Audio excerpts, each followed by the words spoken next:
एक बार बुद्ध नाम का एक पंडित आदमी अपने मित्र से मिलने उसके गांव जा रहा था। रास्ते में उसे एक आदमी मिला। बोला, मैं भी आपके साथ चलता हूँ। बुद्ध ने कहा, ठीक है चलो। थोड़ी दूर चलने पर एक गांव आया। उस आदमी ने कहा, मुझे थोड़ा काम है, तुम रुको मैं आता हूँ।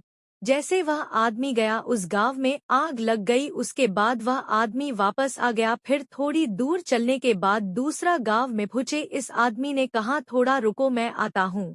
फिर उसी गांव में एक आदमी की मृत्यु हो गई। उसके बाद वह आदमी वापस आ गया। बुद्ध को शंका हो गई, यह आदमी जहाँ जाता वहाँ कुछ न कुछ अनहोनी होती है। तब बुद्ध ने कहा, तुम कौन हो, जहाँ जाते हो वहाँ कुछ न कुछ गलत हो जाता है। तब उस आदमी ने कहा, तुम अब तक नहीं समझ पाए कि मैं कौन हूँ। पंडित ने कहा, नहीं। उस आदमी ने कहा, मैं यमदूत हूँ। पंडित ने कहा, अच्छा तुम बताओ अगली मृत्यु किसकी होगी। उसने कहा, तुम्हारे मित्र की, जिससे तुम मिलने जा रहे हो उसकी मृत्यु का कारण तुम बनोगे। यह सुनकर बुद्ध बोला, मैं कहीं जाऊंगा नहीं तो मैं उसकी मौत का कारण कैसे बनूंगा। इतना कहते उसका मित्र वहां पहुंचा और गिरकर उसकी मृत्यु हो गई, क्योंकि वह बहुत दूर से बुद्ध का पीछा कर रहा था। उसी के कारण उसकी मृत्यु हुई। तब बुद्ध ने यमदूत से कहा, तुम बताओ मेरी मृत्यु कब होगी। यमदूत ने कहा, आदमी कितना भी बलवान हो अपनी मौत सुनकर घबरा जाता है। बुद्ध ने कहा, बताओ। यमदूत ने कहा, आज के 6वें महीने तुम्हारी मृत्यु दूसरे राज्य में होगी, तुम फांसी पर हंस के चढ़ोगे। यह कहकर यमदूत चला गया। पंडित की इतनी पहुंच थी कि उसने सारी बात राजा को बताई। राजा ने सारी बातों को पंडितों को बताई। सबने कहा, 6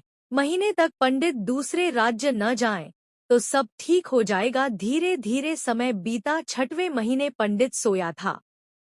उसे नींद में चलते हुए घोड़े पर सवार होकर दूसरे राज्य पहुंच गया। वह जहां राजा रानी सो रहे थे वहां जाकर सो गया।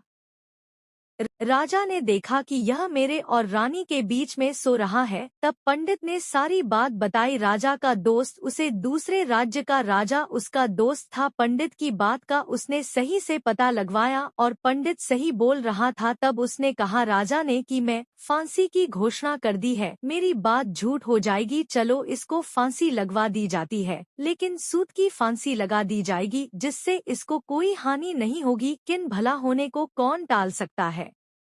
पंडित खुश हो गया, लेकिन जैसे पंडित को ले गए सूत टूटकर पंडित के गले में लगा और खून बहने से पंडित की मौत हो गई। दूध की बात सत्य साबित हुई और भाग्य का लिखा और मृत्यु को कोई नहीं टाल सकता है।